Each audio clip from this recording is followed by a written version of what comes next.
கோயில் இடம். ஏற்கனவே வேம்பு கும்பலாம் வச்சு சிறப்பாக வச்சுக்காப்புல முழுக்க மோகன் தான் பார்க்காப்புல. அப்படியே குழி எடுத்துகிட்ருக்குறோம். பாறை, கடுமையான பாறை. பார்ப்போம். ஏற்கனவே ஒரு மரம் வச்சு கொஞ்சம் அடிபட்டு போச்சு. திருப்பி தோண்டி வைக்கிறோம். எப்படி வருதுன்னு பார்க்கலாம். அப்படிங்க பாருங்க மோகன். அவ்வளோதான். சிறப்பு. தூங்கு வாகை மரம் சிறப்பாக வச்சு வலையை அடித்து கட்டியாச்சு. மஞ்சள் கொன்றை மரம் சிறப்பாக வச்சு விட்டாச்சு. ஏற்கனவே அந்த பக்கம் ஒரு பாதாணி வச்சோம்.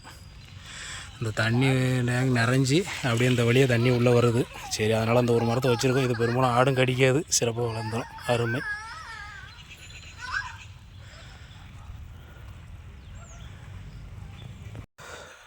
பெரியார்பாளையம் புதுக்காலனி பகுதியில் இது மோகன் வீடு. அப்படியே அந்த வீட்டு முகப்பில் நம்ம வச்சு விட்டது தான். ஓரளவுக்கு எல்லாமே வலைக்கு மேலே வந்துருச்சு. சின்னதாக பராமரிப்பு பண்ணி விட்டுடலாம். சிறப்பு.